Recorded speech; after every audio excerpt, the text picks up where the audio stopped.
On le sait, le cancer, ce sont des cellules qui deviennent folles, qui font n'importe quoi, qui dégénèrent. Bonjour Dr Kierzek. Bonjour Thomas.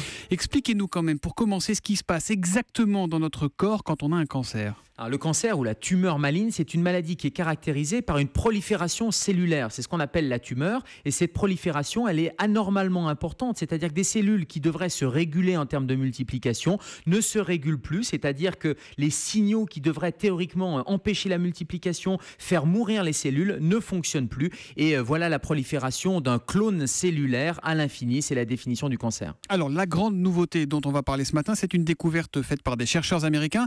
Ils sont capables, semble-t-il, de remettre les mauvaises cellules sur le droit chemin, c'est ça? Exactement, ce sont des scientifiques de la Mayo Clinic en Floride aux États-Unis qui ont permis de reprogrammer les cellules cancéreuses.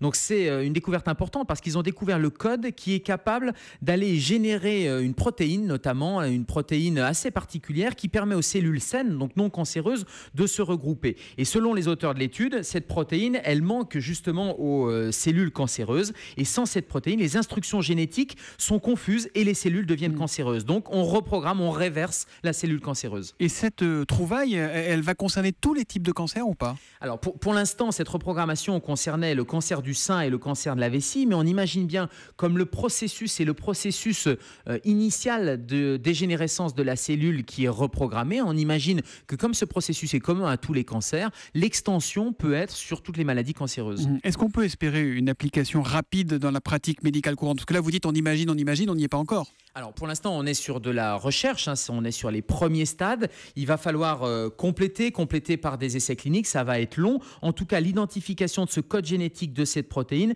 c'est une avancée majeure au même titre que tout ce qu'on voit actuellement sur le cancer. C'est-à-dire on a beaucoup parlé de l'immunothérapie. Mais oui, mais alors c'est quoi la différence à l'immunothérapie? On parlait que de ça l'année dernière. Alors on a beaucoup parlé de l'immunothérapie, notamment à la fin de l'année dernière, parce que il faut le rapprocher de cette découverte. Avant, on traitait les symptômes du cancer. On courait après avec la chimiothérapie, la chirurgie, on continue à courir après, mais maintenant on essaye d'anticiper et d'aller non pas aux symptômes, mais vraiment à la cause. Que ce soit avec l'immunothérapie où on va empêcher, où on va booster le système immunitaire pour empêcher la prolifération, ou avec cette nouvelle découverte de reprogrammation, on traite maintenant au premier moment du cancer et c'est ça la grande nouveauté. On guérit beaucoup de cancers aujourd'hui, Gérald, hein? Oui, on guérit de plus en plus de cancers, mais il faut quand même passer un message qui est toujours d'actualité, c'est que c'est le dépistage qui est fondamental. Parce que plus on va dépister, plus on va prendre le cancer tôt, plus on a des chances de le guérir. Les explications du Dr Kierzek à l'affût de la moindre découverte, c'est aussi dans la question santé, et c'est tous les matins à 7h-5 sur Europe 1. À demain, Gérald. À demain, Thomas.